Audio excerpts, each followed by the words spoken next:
Of the working class, Rick Smith.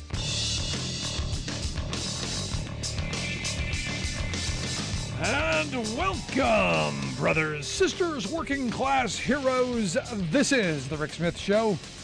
Thanks so much for being here today on the big program. Lots to get to, lots to talk about. Great news. The barrel of oil cost going down. In fact, lowest point since February, down to 88.54 a barrel. So gas prices should be what, like $2? Yeah, no. Yeah, no. But hey, the price of oil's down. And you look, in defense, gas prices have been falling 51 days in a row. Blame that on Joe Biden. Blame it all on Joe Biden, the falling prices. Because after all, the federal gas tax did some stuff on that, did some threatening of the CEOs. And as one friend reminded me, if you slap a CEO of an oil company, you might do okay still getting into heaven. You shouldn't do it. It's a crime. I'm not advocating for that. But if once you get to the pearly gates, I don't know if they're going to hold that against you. So there is that. Now, interesting part of the story. According to the report, CNN Business is reporting that a government report was just released, and it's got oil traders little concerned. It's revealed that there's an unexpected buildup in both crude oil and gasoline stock prices. So it seems there's a supply. We've got a supply. That's right. We've got a build up.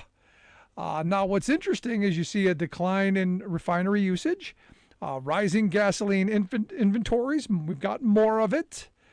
And the shrinking amount used. Oh, did I mention that the 4-week moving average of gas supplied to the country that week, July 29th, ending in July 29th, stood at 8.6 million barrels per day, down 9% from the same period last time, and slightly below 2020 when the country was in shutdown? Did I mention that we're using less gas, so higher prices means people are going, maybe I'll walk. Maybe I'll ride a bike. Maybe I'll take public transit. Maybe I'll do something else. Maybe I won't dip into the kids' college fund to run to the corner store. Maybe we'll, as a family, take a hike. I don't know what the reason is, but we've got this weird kind of situation where we've got a supply, demand's pretty low. The country was shut down, and we're still using less than then, and yet gas prices still, at least in my neighborhood, still above $4 a gallon. 4.14 was the average according to AAA across the country. And you go, hold on a second, but I remember this thing. There was a thing back when I was in college. Learned a little bit of it in high school too, but it was supply and demand. There was this thing when you had a supply, when there was more of something, and there was a lot of it, and the demand was low. A lot of people were using it. The price would be low because they wanted you to encourage to use it. So we're going to, like a crack dealer going, here, it's free to start. Same thing with oil companies. The idea, I guess, you have a supply, demand low. You would think prices would be, low to get you back to driving.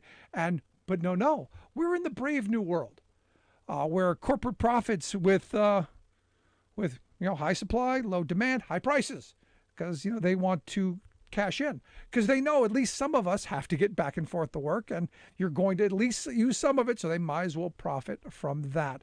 So interesting little bit, and yet I'm not seeing the stickers with the Joe Biden did this. Not seeing it.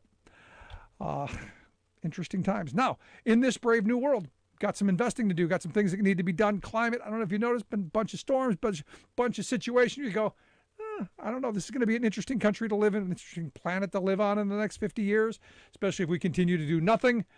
Evidently, the Senate, this is a shocker to me. Senate going to work over the weekend. Yeah, the Senate is going to stay. They're going to put in some extra hours. They're going to get pushed through the $740 billion budget reconciliation package that Joe Manchin has ushered around and changed the name. It's no longer Build Back Better. No, it's the Inflation Reduction Act now. And what I'm waiting for, is Kirsten Sinema to be the new Lucy. And look, she's got the dress, she's got the outfit. And she's got that little dipsy do she does. Remember when she voted down the minimum wage increase? Well, she's got the dance. So football, great. She's going to be the one yanking the ball away perhaps then as well, because she wants to make sure, she wants to make sure that corporate interests are well taken care of. She wants to narrow that tax increase that minimum tax increase on corporate America, and also leave that loophole right there in place for hedge fund managers and fund managers, that carried interest loophole. Wants to make sure that that's well protected. And hey, this is why corporate America spends so much money on our elected leaders. So there you go. A big story today. Big story. The Tucker of Carlson led his program off with George Soros creating chaos. It's all about Soros. It's all about the Jewish guy. It's all about global. Yep, it's all about him. And I find it interesting today being the day that they go, yeah, let's lead with that. Let's lead with George Soros creating chaos. Let's lead with that. Considering you had Viktor Orban speaking at CPAC in Texas. Yeah, you basically a Nazi speaking at CPAC, which is right at home for them because this is big boy and big girl Nazi rally time. Last weekend you had the children's rally. This weekend, big boy and girl Nazi rally. And you think I'm kidding. His speech, interesting, urging conservatives to play by their own rules, telling them that Christians can't be racist. Don't worry about it. Basically, pitching the idea of authoritarianism, standing ovations for that. They're very happy. He proclaimed that Christian values protect them from going too far. They can never go too far as long as they do it in the name of Christianity.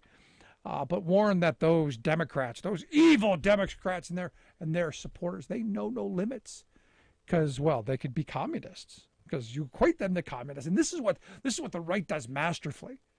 They create the other so that you can hate them. And look, on the right, I used to have friends who were conservatives that you could have honest conversations with, honest discussions with. Now it's demonizing. Now it's venomous. It's angry. It's crazy. Now he goes on to say, my answer is play by your own rules. But how do you do that? He asks. It's simple as it sounds. You must play to win. You have to believe that you are better than your left liberal opponents are. You're better than they are. Not that your ideas are better, that you are better than they are. And this idea is really, really frightening because you listen to the rhetoric coming out of these people and how they demonize anyone who isn't as extreme as they are. Now, look, Crazy Pack is what it is. It is, like I said, it's the Nazi rally for big boys and girls. And to bring Viktor Orban into this country with some of the things that wow. But again, I guess it's a perfect place for him and Trump to share a stage together. It's just, now remember, CPAC was in Hungary back in May. They're going global. They're attempting their globalization. Now, what I found interesting is he said, the global, the globalists, they can go to HE double hockey stick. Standing ovation. The crowd went wild because he used the H word. It's a big deal for them. But here's the part that caught my attention. He said he put in there the ideological wars of the 20th century against the totalitarian powers of Nazi Germany and the Soviet Union were terrible. But the democratic West rallied and defeated them both. Now the West is at war with itself. And this is one of those moments as he's talking about the West being at war with itself. He's talking about the globalists. What he means by that, he means Jewish people. So just so you know, I got the decoder ring. That's what he means. He's talking about them. He's talking about the others. Anyone who isn't crazy like they are. Anyone who doesn't prescribe to this narrow-mindedness. And, you know, as I was watching in the spiel and I'm watching the crowd, the venom in the room, it must take a lot of work to be that angry all the time, that hateful all the time, and the constant fear that the world's against you, yet you're superior, that your views are the right views, yet the majority of people don't hold them. It's a bit frightening. Because this idea that you don't have to follow their rules, follow your own. So you look in Florida where you had DeSantis go, hey, you know, you're not going to do what I want you to do as a state's attorney. We're just going to replace you. You got Trump saying, hey, you know, we're going to go back to schedule. We're going to bring it in Schedule F. So if you work for the government and you don't kiss the ring, you're not loyal to me. Out the door, bringing patronage back. Every person in this country should be scared to death of the world that they're bringing us and the rhetoric that they're pursuing. It's frightening stuff. Let's quick go to the phones. We got Kurt from Akron, Ohio on line one. Kurt, what's on your mind, brother? Hey, good evening, Rick. And hey, you were talking about the gas. All I can say is with the 44-day drop in gas, let's go Brandon. Yeah, I've gotten a bunch of that. Let's go Brandon. I've asked people if they did what that means, and they kind of give me this sheepish look, like, you know. I go, no, I don't. Tell me. Well, you know. No, I don't know either. You know, because I want them to say it. I go, come on, you want to say it? Be man enough to say exactly what you mean. Why do you have to hide behind coded language? Say it. You know, just my mom and dad actually found a picture of Joe Biden with Brandon, an acronym, and I wish I remembered what it was. Something positive, like bringing something. It's talking about bringing America back. Basically, it took the word Brandon and made it an acronym for something positive for Biden, and they have it hanging on their refrigerator. That's fabulous. No, that's what that's what should happen. Go ahead. No, that's what should happen. And right, exactly. This is where you own that stuff. And look, you know, Brandon's doing a great job. Gas prices are coming down. We're going to get something to help fight climate change. There's been some really good stuff in a 50-50 divided Senate. Now, come November, he might get a chance to keep both the House and the Senate. I think that's a good thing. Exactly. And you know what? We need to take that Brandon thing, too, because if you remember, back in 2012, Barack Obama took Obamacare, and I hate that term, Obamacare, and it was meant to be a derogatory thing about the nationalizing of health care, but Barack Obama spun that Obamacare into a positive. So that's what we need to be doing with this Brandon thing, too. I don't disagree. Don't disagree at all, Kurt. Right. Appreciate it, and man. Hey, I was actually... Okay. No, go ahead. You got something else? Oh, yeah, I was going to say, I was reading your one guest, Will Bunch's book, and I got to say, as far as the gas, he mentions the gas and the situation in the early 70s. I don't think we're as bad off today as we were in the early 70s. We're not. The higher inflation, gas rationing. I'm not seeing people having to, ration gasoline and only even-numbered license plates go on Monday and odds go on Tuesday. And, other than some lines because people want to get the E88 gas at our local gas station, I mean, I'm not seeing any of this stuff. Where I will push back on that, Kurt, where I will push back and say we are worse off, is we're in a country that's not used to sacrifice. That country in that moment, they understood what sacrifice was. They understood what community was. They understood what being part of a community meant. We're all a bunch of hooray for me, mine, children, which is why you keep hearing people complaining and whining and carrying on about gas prices are so... Deal with it. And I will agree with that because if you think about it, back then we had a great Senate at that time that actually worked together regardless of party, and we were only 30 years past World War II. So people in power knew what World War II was like. They were old enough to remember World War II and didn't want to go back to that. Yeah. So that's a lot of it right there. And like you said, we don't have shared sacrifice. We also don't have shared experiences anymore as a country. Excellent point, Kurt. Appreciate it, man. Thank you. Great stuff as always. No, I mean we're just not that country, and we don't have the institutions. We don't have the I think back to the inflationary period of the 70s. And is right. They're not comparable.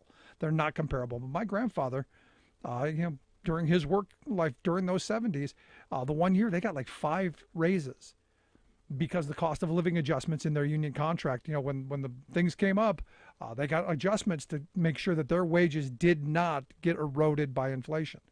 We don't have the same kind of union density they had back then. And he's right on the gas front. Love to hear your thoughts. 1-866-416-RICK, 1-866-416-7425. Also, check out the website, thericksmithshow.com. Want to hear your thoughts, questions, comments. Also, make sure you check out the podcast. Never miss a moment. Wherever you get your podcast, you'll find ours. Quick break. Right back.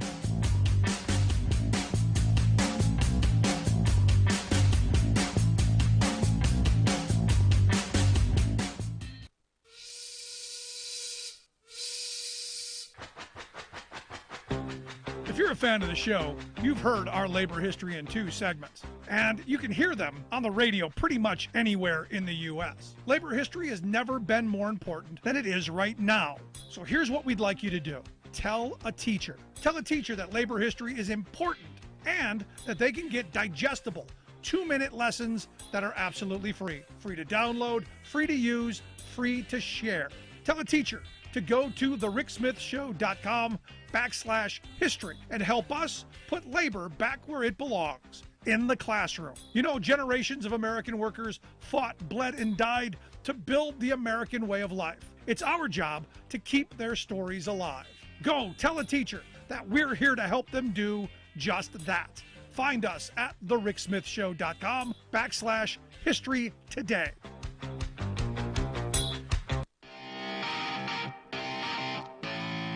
Welcome back to the Rick Smith Show. Now, here is Rick Smith.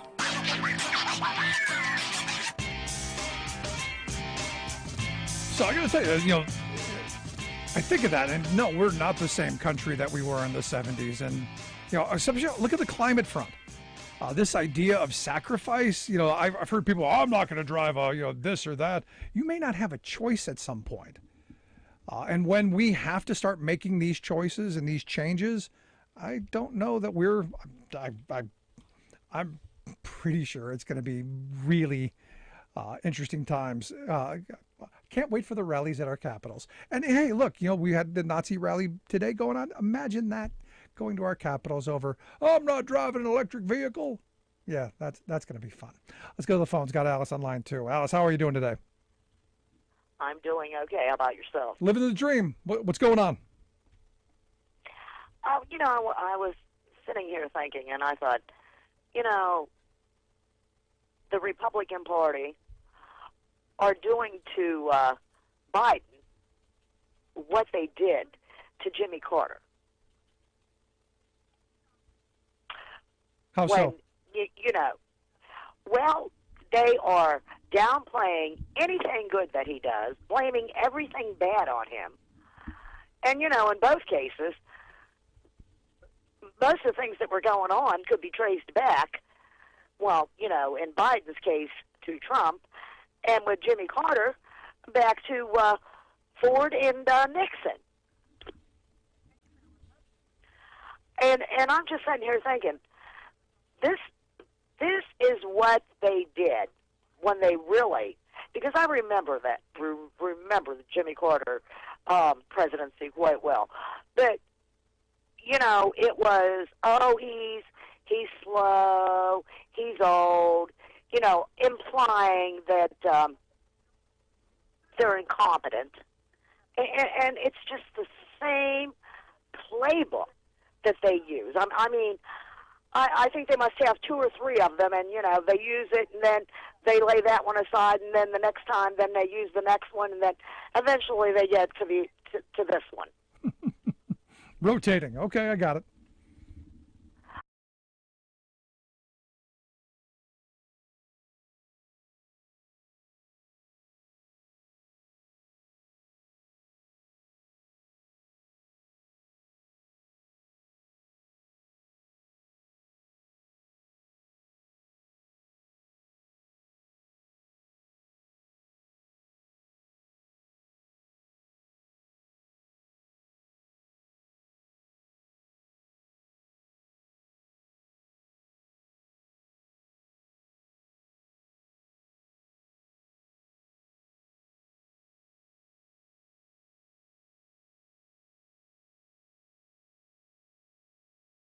like a grown-up, mature person. Because when I hear this low IQ, imbecilic fool sitting there just spouting stuff, and then I think to myself, you act like it. But have a good evening, Rick. I agree. Thank you, Alice. Appreciate it. Interesting times. Let the fun begin. And speaking of fun, according to the FBI, and this is one of those moments where you look at just how crazy things have gotten. According to the FBI director, political violence soaring. In fact, his comment, I feel, so I'm looking at this and I'm going, some scary times ahead. Now, what can be done? You got to vote. Come November, got to vote. Look what happened in Kansas. This is one of those moments where you go, holy wow. The electorate rose up. Sane, rational people came out to vote. A lot of Republicans voted in ways that the Republican Party did not think that they were going to come out and vote. And huge win. And now they're saying, well, this could lead to other states. And they're saying 4 out of 5 states across the country will. I keep going. I wish that election, that ballot measure would have been in November, so that when people go to the polls, they think about who put them in this position. Because at the end of the day, it was the Supreme Court, and who appointed that Supreme Court? Mostly Trump, but Republicans, who for years have been saying, no, that Roe thing, that's decided law. It's off the table. Stare decisis. We believe in decided. We believe in precedents. It's the same thing they said about Abood before they came down with the Janus decision. And it's going to be the same thing that they keep saying until they completely overturn the 20th century. And our ability to regulate ourselves, our ability to rule ourselves, until one day we wake up and we've got a Viktor Orban type president. Or a Trump. Quick break.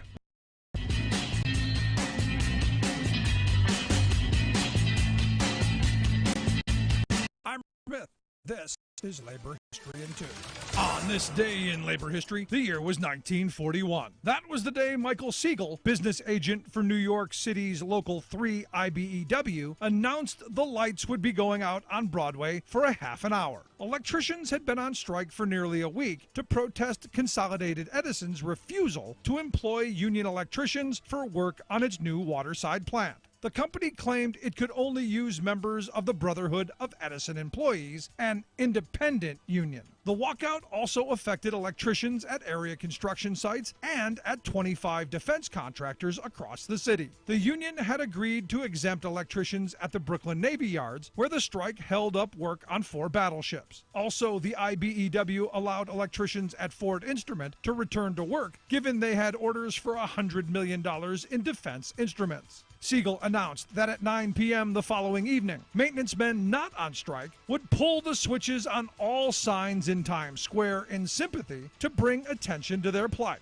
After the half-hour blackout, the IBEW continued to fight injunctions brought by the New York Electrical Contractors Association. Harry Van Arnsdale Jr., business manager for Local 3, declared the blackout had been more successful than they had hoped. He characterized the switch-off as a blackout for enlightenment. Naval officials complained, however, that the strike held up vital defense projects. Newspapers noted that Broadwayites suddenly noticed the moon when the estimated 10 million watts of super lighting was turned off. A Times Square veteran noted it was the darkest since 1918 when a Zeppelin raid alarm caused a blackout. The strike was called off a week later when Con Ed acknowledged its previous agreement with the IBEW. Labor History in 2 brought to you by the Illinois Labor History Society and The Rick Smith Show. For more information, go to laborhistoryin2.com.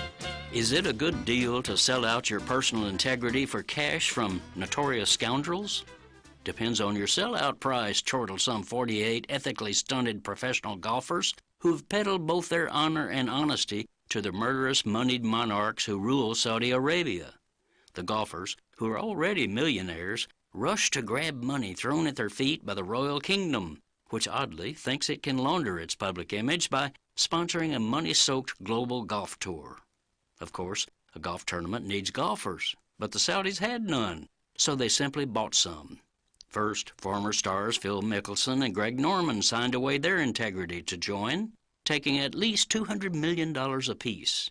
Then, Dustin Johnson and Bryson DeChambeau took $150 million each from Team Saudi, and the likes of Brooks Koepka and Sergio Garcia quickly scrambled to get theirs.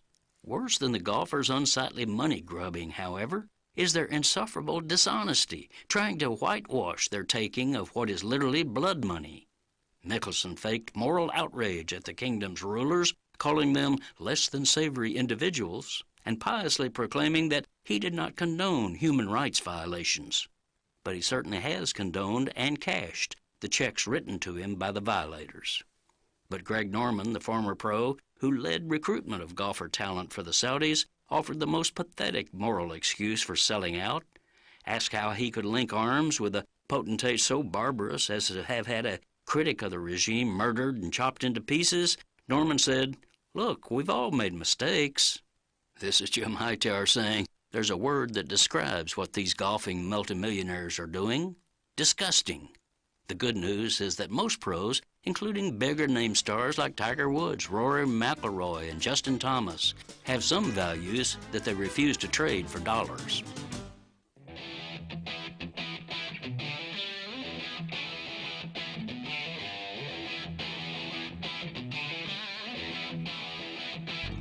Welcome back to the Rick Smith Show. Now, here is Rick Smith.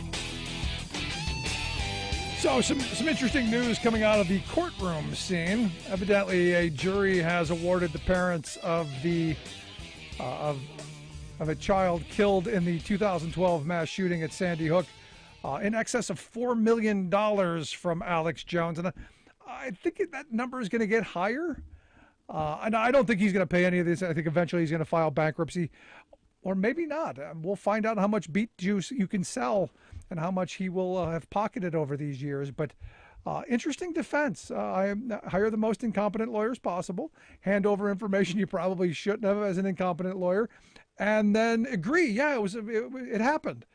I don't quite get the whole point, but hey, this is what happens when you get lawyers off a park bench.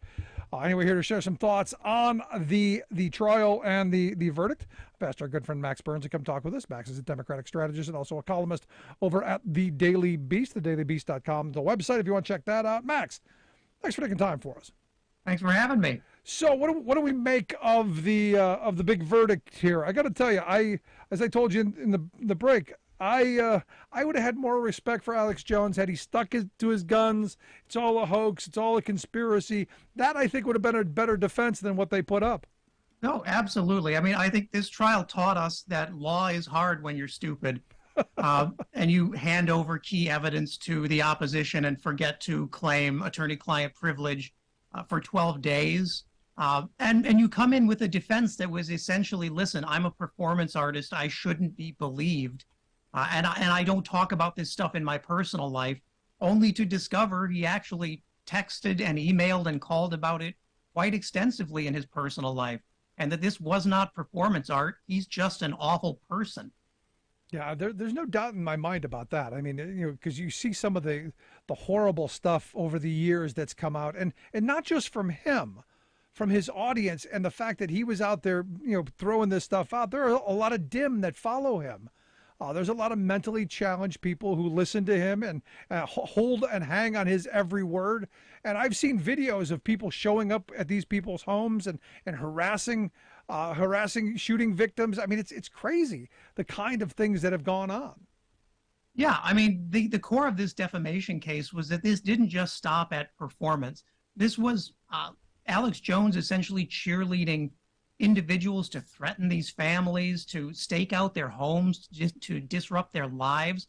There was a level of malice in it that the jury certainly found. And when we get to the punitive stage of this, these damages, we're going to see potentially $100 million plus go out of Alex Jones's business, out of his pockets, in a way that I don't think he certainly expected it to go this way. Yeah, I mean it's the $4 million. That's one thing. The big prize, the big penalty, the big slap on the back of the hand is yet to come, right? Yeah, and damages are unlimited. The judge can certainly adjust them if he thinks that the jury has gone too far. But in this case, I think even Alex Jones's own attorneys, in another moment of legal brilliance, have talked about $100 million range penalty to sort of work his followers up into the sense of injustice. But now says set that as a standard that the judge and the court seems to think is within their ability to pay. So great job. No, there's a lot of beet juice and vitamins and alien space cream or whatever else they hawk over there. Pandemic buckets or I don't know what other craziness that people buy over there. I'm sure there's a lot of revenue there. Now, I did find it interesting that the lawyer for Alex Jones kind of closed on an interesting line, and I don't know that this is kind of a Hail Mary defense, but comparing him to a Holocaust survivor, I don't know that makes him all that sympathetic. I mean, was literally no floor to this defense. Alex Jones would take the stand and be very apologetic and very contrite, and then go off onto his show and call the families who were in that courtroom liars and say that they were mentally damaged, that they weren't competent to sue him. So there's a great sense of joy here for a lot of people that this comeuppance has come. But it shows you just how readily Alex Jones will lie. Even under oath, even when warned that he's committing perjury, he just cannot help himself. Now, is it that he can't help himself with a lie, or it's, oh my gosh, I've got to lie to cover my own behind because I'm going down bad? No, I really think there is something pathological about Alex Jones in this sense. His need to try and control situations by making them all, as the judge said, stages for your message and your show. He doesn't know how to relate to people as a person, and we saw that here. And that, in this case, is going to cost him a lot of money. Yeah, it's going to be interesting. Now, I've met him a couple of times over the years. Now, it's been years since I had interacted with him, but I remember, this has got to go back 10 years now, maybe a little bit more than that. But we were at a conference together, and I had a real lucid conversation with him for about 20 minutes. And then they called him on the stage because the Talkers Convention people were giving him an award, and he went from sane, rational, lucid, nice guy, affable, to, oh my God, freaking lunatic in the blink of an eye. Yeah, and I believe him when he says that what he's doing is performance art. But the fact is, the jury found, and I think we all know, that he takes that act too far. He took it off the camera, got sort of addicted to the celebrity that he had and the power that he had over the right, and couldn't resist flexing his muscles a bit. And as we see now, that violated people's rights, and you can't do that. Now, as I understand, the January 6th committee is preparing subpoenas to look at those emails that the incompetent lawyers for Alex Jones accidentally leaked. So the emails, the text messages, there's got to be some interesting stuff in there around January 6th as well. Yeah, absolutely. Absolutely. The committee had actually been looking to get Alex Jones involved with the hearings before, but he had refused. And we were looking at a lengthy subpoena legal process, just like Steve Bannon. All of that is cut short now because the people who have possession of his phone are willing to cooperate. The family for the Sandy Hook family, or the attorney for the Sandy Hook families, said that he would give that information to any subpoena or legal request from law enforcement. So as Alex Jones's attorney said, whoops. Zoinks. Yeah, good stuff. You're listening to the Rick Smith Show here with Max Burns. Max is a Democratic strategist, also a columnist over at the Daily Beast. Check out his work at thedailybeast.com. I want to change topics here because I think Jones's goose is cooked. The only thing that for me is going to be interesting to see is if he actually pays this or ends up bankrupt. I think that's the intrigue, or at least for most people.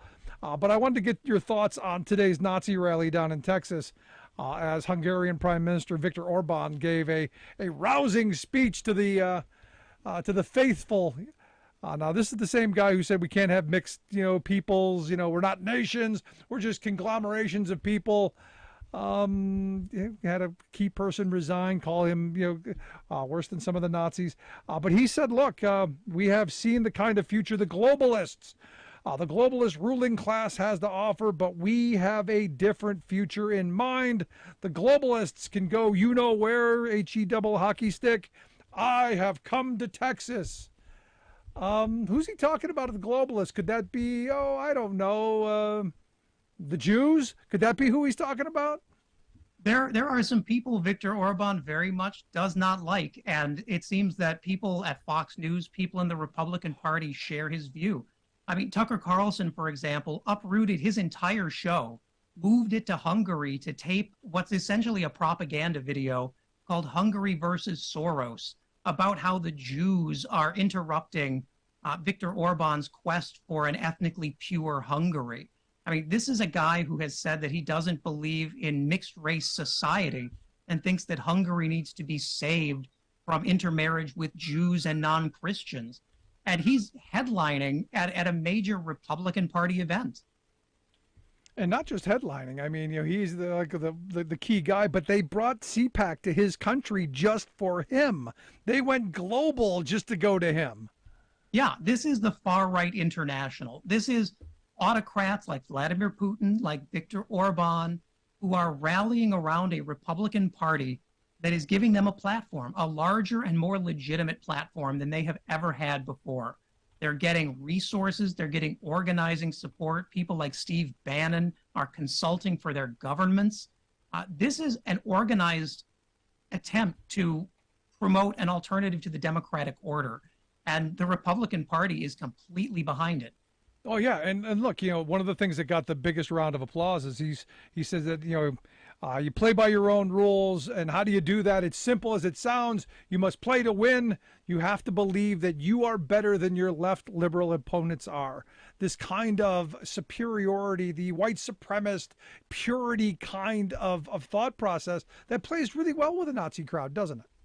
Yeah, I mean, that's exactly what you want your head of state to say to the people is we really got to break more laws to get things done here.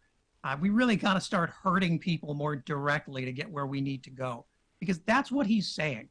And Tucker Carlson, dozens and dozens of times over the past 2 years, has opened shows praising Viktor Orban, has given a platform to Viktor Orban, has introduced him to an entirely new English-speaking audience that had no idea what he was doing and is now being told that Viktor Orban is the future, not just for conservatism in Hungary, but in America too. Wow. Now, I found it interesting. He went on to say that Christian values protect us from going too far, but warned that Democrats and their supporters don't know any limitations.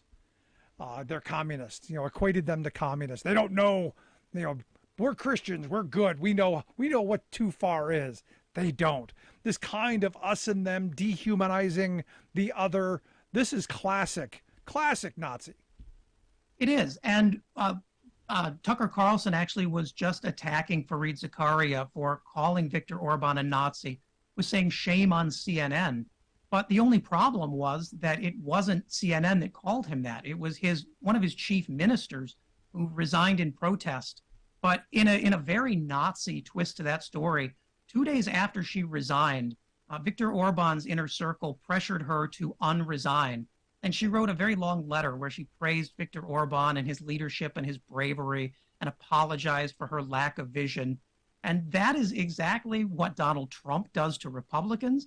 That is what they want to do to this country. Yeah. No, and look, you write the letter or you're going out the window. I mean, that's the world that sadly is coming. But here, look at right here in our country, you've got I don't know if you saw the story from Florida where DeSantis just replaced a state attorney because they didn't do everything that DeSantis wants him to do. Yeah, and we see it not just there. We see it in states like Arizona. There are half a dozen states where Republicans who do not believe the election was fair are now going to be in control of elections. There are people who are saying, we need the people to give credibility to our elections, so we want all of our Republicans to count all the votes. And then our Republican pro-Trump people will count the votes on the state level. I mean, this is not a recipe for democracy to last much longer. And look, I look at what's coming out of CPAC, and they see. I guess I'm old enough to remember when CPAC was where conservatives shared ideas, and they now it's not about the ideas anymore. It's about organizing the most extreme of the most extreme and pushing, well, things that we used to fight against. It is, and they will tell you that themselves. If you run a transcript of all of the speeches at CPAC, you're going to hear a lot about heritage, a lot about nationality, about nationalism, about pride in country. You're not going to see the word democracy come up very much, because that gets in the way of what these Republicans want, is this ethno-state where not only can they end immigration like Stephen Miller wanted to, but they can say proudly that that's a good thing, and they don't have to hide that hate. That's what Orban has done, and that's what they want here.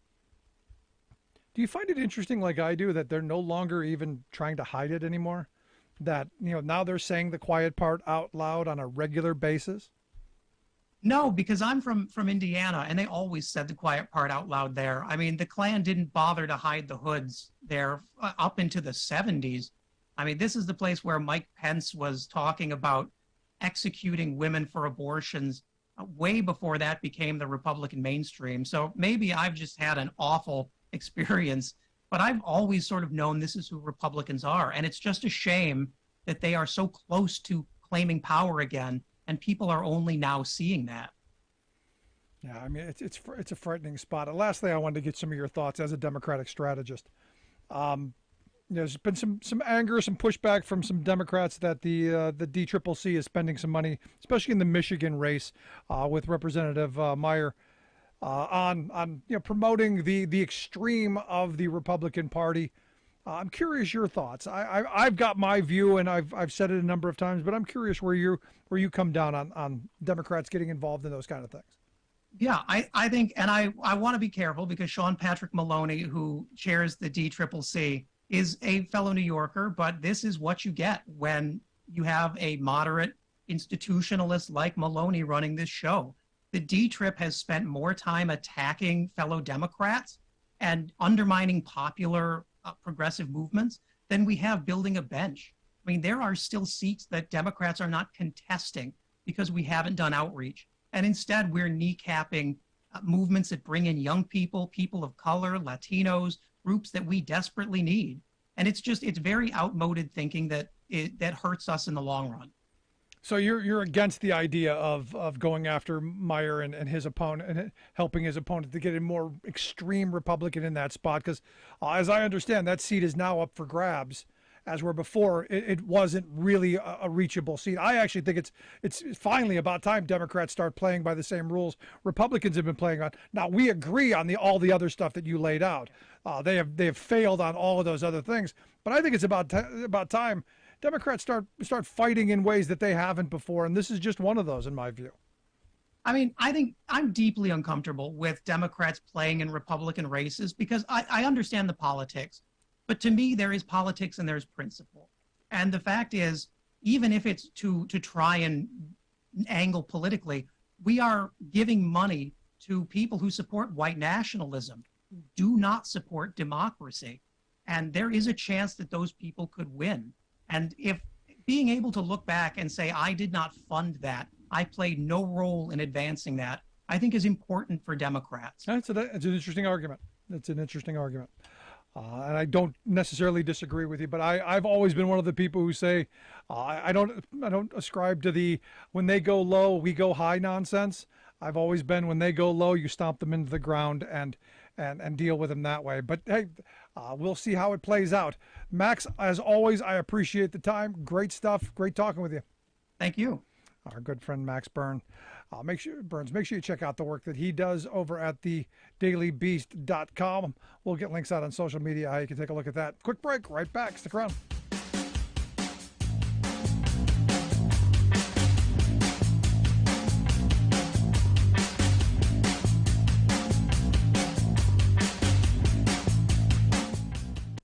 I'm Rick Smith. and this is Labor History in 2. On this day in labor history, the year was 1942. That was the day that the United States and Mexico signed the Mexican Farm Labor Agreement. It became known as the Bracero Program. The word bracero can be translated into one who works with his arms and refers to farm workers. This program allowed Mexican agricultural workers to enter the United States on a temporary basis. There was a shortage of labor due to the U.S. entry into World War II. Large American farm owners were clamoring for cheap labor. By 1945, more than 100,000 Mexican migrant workers were employed through bracero contracts, mostly in western and southern states. Most were farm workers, but others labored on the railroads. The program continued until 1964. More than 4.5 million individual labor contracts with Mexican workers were awarded as part of this program. Many of these workers faced exploitation and discrimination. For example, some of the workers had to subject themselves to fumigation by DDT before they could enter the United States to work. These Mexican workers were often paid less than white workers performing the same labor, and they were often cheated out of their wages. The workers were required to work long hours under often grueling conditions. Despite this exploitation, the Bracero program did have some minimal protections for pay and working conditions for those under contract. Farm owners unwilling to meet even these low standards began to hire undocumented labor to skirt the rules. Labor organizer Ernesto Galarraza wrote a book about the program called Stranger in Our Fields. In it, he recounts a worker explaining, quote, "In this camp, we have no names. We are called only by numbers." Like what you hear? Check out more at laborhistoryin2.com. You're listening to The Rick Smith Show, where working people come to talk. So here's a shocker. I know, sit down, right? This is going to be a surprise to some. You're going to want to be in a secure location when I lay this out. You want to be seated, pillows around you, maybe something for your neck. Make sure that you don't hit your head. Evidently, according to a report that's been put out, new paper put out, over the last 70 years, our government and our Supreme Court has gotten more business friendly. I know, shocking, right? This pro-business sentiment has far exceeded anything of the pre-Depression highs that we think of as the robber baron era. Because we think, hey, our government and everything was bought and paid for back then by corporate interest, and they were. Oh, they got nothing on us. In fact, what this study came up with, the paper's author is a guy named Lee Epstein from the University of Southern California and Mittu Gelati from the University of Virginia. They've put out their findings from the University of Washington Supreme Court database. They've found that in 2020, our Supreme Court sided with corporate America 83% of the time. And that in the time that John Roberts has been the chief guy, the head honcho, they've sided with corporate interests 63% of the time. Now understand, historically, the Supreme Court is only found in favor of corporate interests is 41%. So we're way above history. In fact, when you go back and you look at the Warren Court, the Earl Warren Court, his era between 53 and 69, which a lot of people think of as the golden age for the American working class, they sided with corporate America just 25% of the time. Most of those decisions went towards working people. Even the Democrats on the court, they found out, are business friendly. And they looked at Elena Kagan, who her record 56% of the time, which put her actually higher than Antonin Scalia's lifetime achievement. But 56% of the time siding with corporate interests from a Democrat. The person on the lower end was Sonia Sotomayor. But even her numbers, 48%, put her 17th out of 57 justices. So she's still, even as anti-business as she is, that liberal justice, she's still higher than the vast majority of justices who have served over the last 70 years. And as I pointed out, Earl Warren, 25%. This is where I'm supposed to go. Look, the reality is, as a country, we've moved, and because we've been sold. They've advertised, they've lobbied, they've pitched their message. They own our media, so you're constantly getting fed pro-business, pro-corporate messaging, constantly. No, you're not a worker. You're a consumer. No, you're not a worker. You're something else. You're a shareholder. They've got the working class of this country believing that they're in the same, that there's not a bit of daylight between them, between workers' interests and corporate interests. And oh, yes, there are. And it's come out in our politics because we've got a Supreme Court that overwhelmingly rules with corporate interests. You think about the forced arbitration decisions that have been done. You think about rejecting class action lawsuits, all that stuff that's been going on. I mean, you can go down the list of all the things they've done, the attacks on public sector workers with Janus. I mean, this court really bad when it comes to working people. But yet somehow conservatives still think, no, this is the court we want because they're going to go after the others. They're going to go after and they're going to get Roe. They're going to do something on immigration. We're going to get the others without thinking about the individual yourself and how you're getting screwed over by corporate dominance. And this is the frustrating part of this because I keep coming back. Congress is the same way, bought and paid for, best democracy money can buy. Because when was the last time a piece of legislation from either party really was proposed and moved through that benefited solely working people, where we didn't have to go here's the corporate sweeteners. Even when we raised the minimum wage, we had to give, now it's been 13 years, but even when they did raise the minimum wage, they had to give away millions in corporate subsidies. It's time for we, the working people, to wake up. It's time for us to start voting on economic issues and start voting for people who are going to side with working people issues. And put down the hate, put down the anger, put down the division, and start coming back together to the reality that we're all in the working class together, that we've all got kids that want good education and safe schools, and we want good neighborhoods, and we want good infrastructure. We want better wages, hours, conditions. That's where we should be fighting for. Love to hear your thoughts. Email me, rick@thericksmithshow.com. A week doesn't go by now when there isn't a devastating example of the deadly power of a changing climate. Back-to-back extreme storms show the U.S. is not ready for climate impacts. And while temperatures are reaching near records, it's the humidity that's making the conditions more dangerous. Yep, climate change is also increasing humidity across the U.S.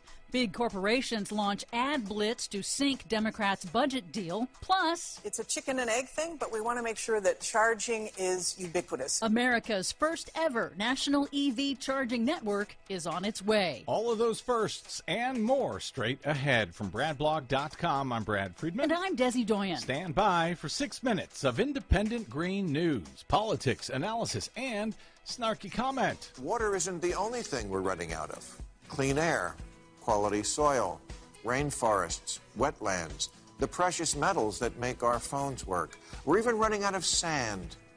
Sand, which may not seem important, but without it you can't make concrete or glass, like for windows, so you can look outside and see the world ending.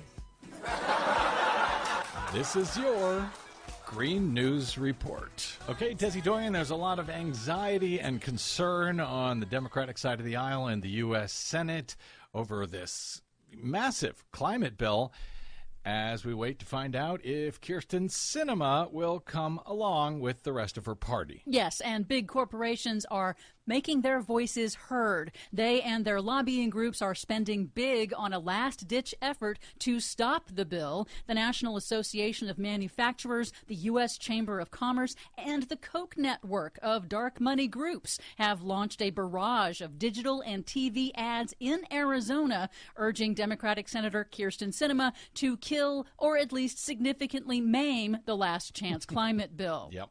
While we wait for the fate of that, climate change impacts are waiting for no one. If it seems like the U.S. is getting pummeled with back-to-back extreme rain events, you're not wrong. An overnight storm deluged southern Illinois on Monday with more than a foot of rain in 12 hours. The third 1-in-1,000-year rain event in the country in a week. It was part of the same stalled weather system that produced unprecedented rain and deadly flooding in St. Louis and eastern Kentucky. So it's not so much 1 in 1,000 years, but 3 in the past week. Exactly. Studies confirm that man-made climate change has increased the frequency and the intensity of rainfall in the U.S. since the 1950s. Other studies predict that extreme rainfall and flooding will get worse in coming decades if governments fail to cut greenhouse gas emissions that cause climate change. Emerging data increasingly links stalled, persistent weather systems, both heat and rain, to warming in the Arctic, which may be slowing the jet stream that steers weather systems across the U.S.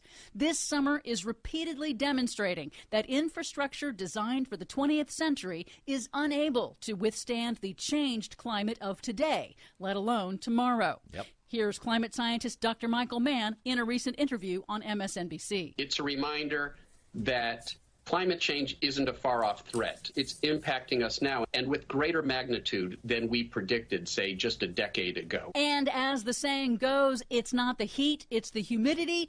That, too, is increasing in the U.S. According to a new analysis by Climate Central, humid heat in the summertime has increased 3 times more than air temperatures since the 1950s. Wow. The report warns that when extreme heat combines with high humidity, it multiplies the health risks of heat waves, particularly for vulnerable populations like children and the elderly, especially in regions with little or no air conditioning.